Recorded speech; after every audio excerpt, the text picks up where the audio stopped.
Bonjour et bienvenue sur la chaîne Feel the Game pour une nouvelle vidéo consacrée à Dice Throne Adventure, un jeu extension que j'ai présenté dans la chaîne à travers la campagne ou des unbox de la boîte de jeu ou simplement aussi des unbox du mode versus. Donc faut savoir que ce jeu-là est une extension à la base, une extension pour permettre de jouer les personnages que l'on joue en mode versus dans les petites boîtes à 25-30 euros pour pouvoir les jouer cette fois-ci dans un donjon. Et donc transformer le jeu qui était un jeu de défi, un jeu de combat en 30 minutes en une vraie campagne alors presque narrative, non pas du tout, mais avec une histoire, une campagne de donjon, d'affrontement de monstres, de boss de fin de niveau, avec des mini-boss et des grands boss, et donc retrouver des éléments très donjons et dragons qu'on pouvait retrouver. Et voilà.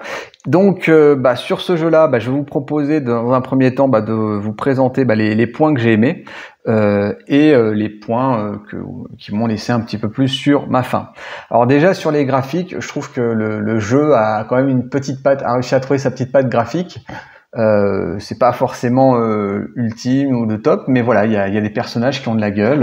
Je trouve que la Séraphine par exemple a de la gueule. Les personnages, les ambiances qui sont présentées, même si c'est un peu ordinateur, voilà, c'est quand même bien réussi. On a Rosalie qui est là. Il y a des choix de couleurs, de graphismes qui sont plutôt bien réussis, avec des importations un petit peu du monde japonais. Donc alors sur le point de vue du jeu, ça fait un peu de renouveau. Voilà, on n'a pas que des monstres Donjons et Dragons, on a aussi des monstres un petit peu japonais, chinois. Alors c'est plutôt sympa. Donc graphiquement un bon point. Ce qui est évident déjà dans l'unbox, c'est le côté box tout intégré.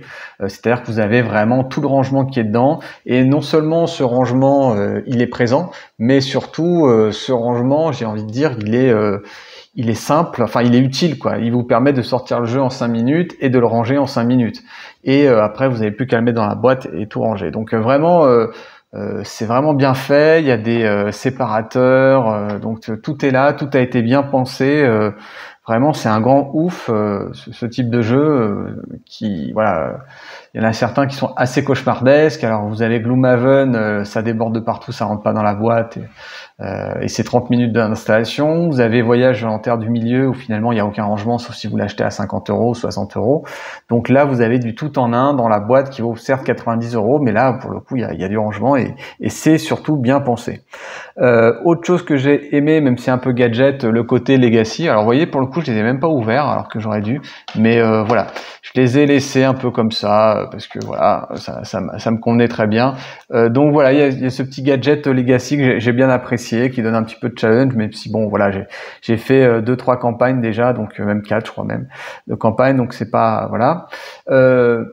Sur le jeu, alors déjà sur le mode versus, il y a un côté assez fluide du jeu, là on le retrouve. Le jeu est assez dynamique dans le sens où vous lancez des dés, les dés qui vous piècent pas, vous les relancez, puis les dés que vous les relancez pas, vous les relancez. Et voilà, vous avez 3 essais et vous avez quand même des choix tactiques sur quel dé je vais relancer, etc.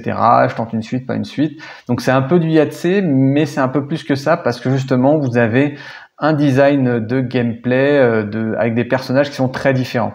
Et c'est là aussi la force du jeu, c'est que finalement, voilà, tous ces personnages que vous pouvez jouer en mode versus qui étaient très équilibrés, alors pas absolument équilibrés, mais très équilibrés quand même, vous pouvez les jouer dans ce mode aventure. Alors à une exception ou deux auprès, il y a quelques personnages qui fonctionnent pas du tout. La pirate maudite ne fonctionnerait pas. Mais globalement, vous avez, avec la plupart des personnages, vous pouvez les tester en mode aventure. Et en plus, vous pouvez jouer là, pour le coup, en mode coopératif. Donc ça aussi, c'est l'avancée du jeu, c'est que finalement, vous êtes en mode coop et vous allez affronter le donjon ensemble. Ce qu'il y a de bien aussi pour la rejouabilité, c'est le niveau de difficulté qui est modifiable. Le jeu en soi, en mode normal, n'est pas super intéressant. Enfin, il est pas mal. Mais là, je fais la campagne en mode normal et j'ai déjà des fois des difficultés. Mais voilà, quand on connaît bien le jeu, on peut facilement monter d'un step. Et là, la difficulté augmente bien. Et c'est ce qui va donner vraiment, à mon sens, plus de rejouabilité. C'est vraiment, au niveau de la rejouabilité, c'est ce niveau de difficulté supplémentaire. et ainsi qu'évidemment les personnages que vous allez changer pour faire à nouveau le mode aventure. Moi je l'ai fait avec la Reine Vampire, après j'ai utilisé le Paladin, après j'ai pris le Moine, et à chaque fois vous avez des sensations qui sont assez différentes, normal vu que chaque gameplay de personnage est différent, mais voilà, ça vous donne un petit peu une façon d'appréhender le donjon de manière différente, ou même les boss de fin de niveau. Ce qui est sympa aussi de toute façon, c'est voilà le fait que vous ayez un séquencement qui soit différent, c'est-à-dire qu'un coup c'est du donjon, un coup c'est du boss. Donc ça c'est bien parce que ça vous évite une routine qui serait trop forte, même si on le verra dans mes critiques, c'est pas totalement absent. Voilà, donc vous avez un séquençage entre, en gros quand vous faites la campagne, entre 4 parties de donjon et 4 parties de boss. Voilà, donc ça évite d'être trop répétitif, ça casse un peu le rythme et vous vous préparez sur autre chose, parce que bon, c'est vrai que le mode donjon en soi serait, je pense, un peu insupportable.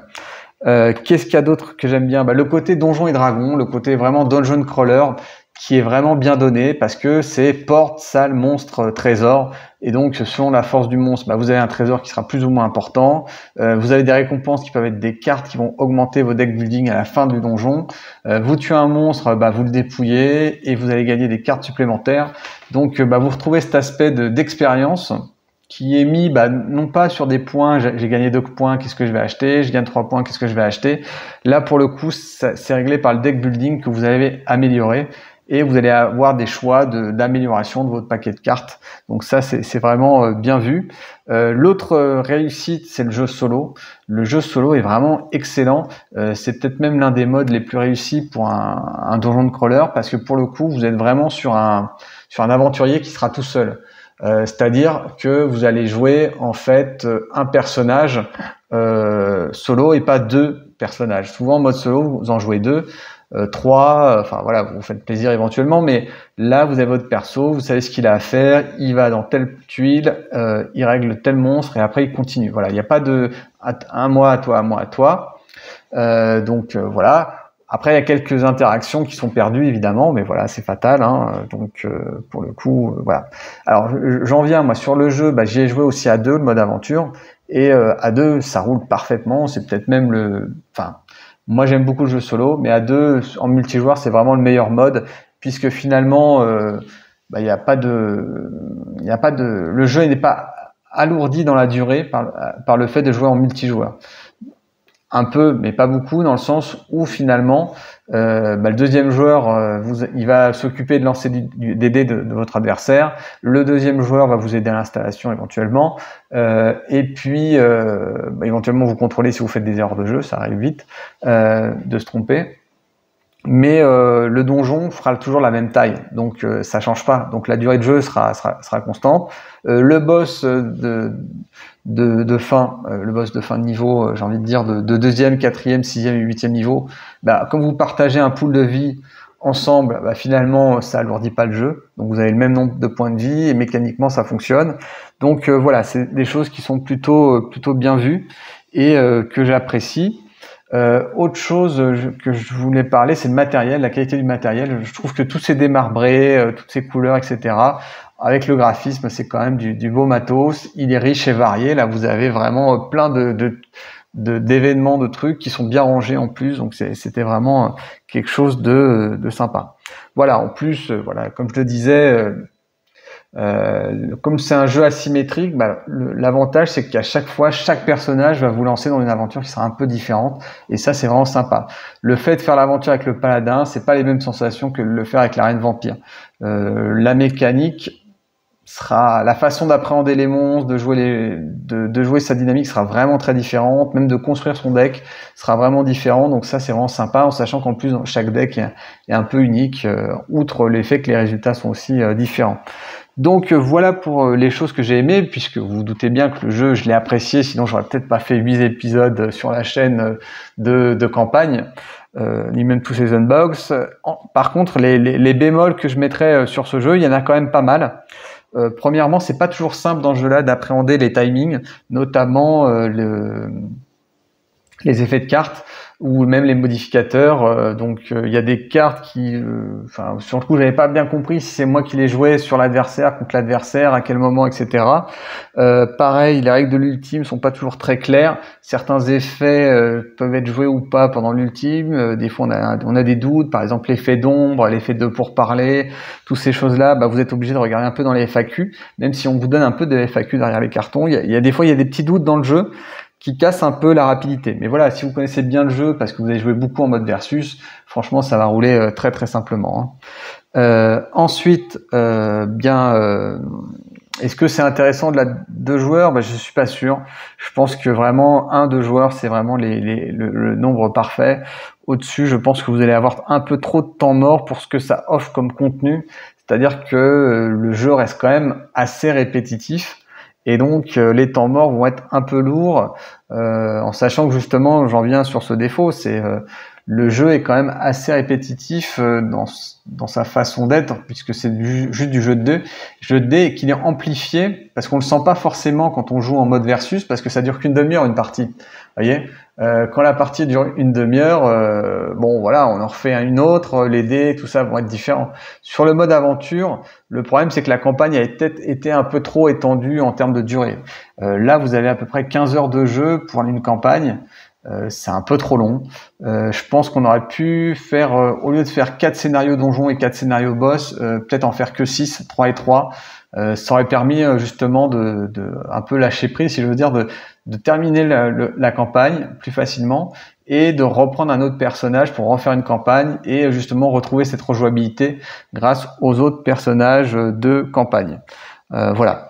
Après, une autre chose qui peut embêter, c'est aussi l'aléatoire du jeu, parce que finalement, mais là on le retrouve en mode versus, hein, vous voyez que dans la campagne, à un moment, j'ai vite dévissé, parce que finalement, je suis tombé sur un monstre un peu trop fort pour son niveau, mais qui m'a mis première frappe du point de dégâts, un autre après qui me rattrape et qui me met 7 points de dégâts, et j'ai pas forcément eu le temps d'installer mon jeu, et je prends un retard qui sera irrattrapable, quoi. Donc voilà, le côté aléatoire du jeu peut être assez frustrant, même si c'est ça qui fait que justement chaque partie sera un peu différente. Alors, autre chose qui peut être aussi embêtant, c'est sur le prix du jeu. Le prix du jeu, le problème c'est que là ça vaut 90 €, mais finalement c'est qu'une extension, donc vous êtes obligé d'acheter au moins une boîte. Donc si vous achetez une boîte, bah, vous êtes au moins à 120 €. Finalement, si vous faites comme moi, vous achetez 2 boîtes, bah, vous êtes à 130 € pour finalement le jeu. Et puis finalement, si vous appréciez le jeu, mais c'est plutôt bien, vous allez acheter, comme je viens de le faire, une autre boîte à une trentaine d'euros. Donc finalement, le jeu commence à prendre un prix qui est assez important. Voilà. La rejouabilité se fera peut-être sur des achats supplémentaires. Mais voilà, c'est un peu le marketing. Voilà. Donc, écoutez, en synthèse, vous savez, le jeu, je l'ai vraiment beaucoup apprécié. C'est pour ça que j'ai fait toutes ces campagnes, etc. Donc, c'est vraiment un jeu que je recommande. Il faut savoir que dans le mode aventure, faut de l'investissement puisque les parties seront longues, les campagnes sont longues. Comme je l'ai dit précédemment, c'est 15 heures de jeu. Donc à la fois, si vous aimez l'immersion, etc., vous le retrouverez. Vous aurez le temps de construire un peu votre personnage et donc de passer un week-end entier à y jouer. C'est un peu ça qu'il faut pour y jouer, ou plusieurs bonnes soirées. Donc vraiment un jeu dont je suis très content. C'est plutôt la bonne surprise 2023 en ce qui me concerne, vu que je l'avais pas acheté en anglais. Je sais que certains l'ont acheté quand il est sorti en 2021, je crois en 22 en anglais. Voilà, on a la chance de l'avoir en français et c'est très agréable. Et donc un jeu que je recommande. Et bien voilà. Si vous avez apprécié cette vidéo, un petit pouce vers le haut, abonnez-vous si ce n'est pas déjà fait, n'hésitez pas à visionner tous les contenus que j'ai fait sur la playlist de Dice Throne. Il y a une campagne entière qui vous donnera peut-être un avis un peu plus détaillé sur le jeu. Le gameplay aussi, je l'ai expliqué dans cette campagne. Donc n'hésitez pas, si vous souhaitez faire vos achats, allez dans les descriptifs pour acheter vos jeux. Sinon, trouvez-le d'occasion, c'est aussi une très bonne idée. Ça débarrasse un joueur et ça vous permet de l'avoir à prix réduit. Donc je vous souhaite sur ce une très belle journée. Au revoir.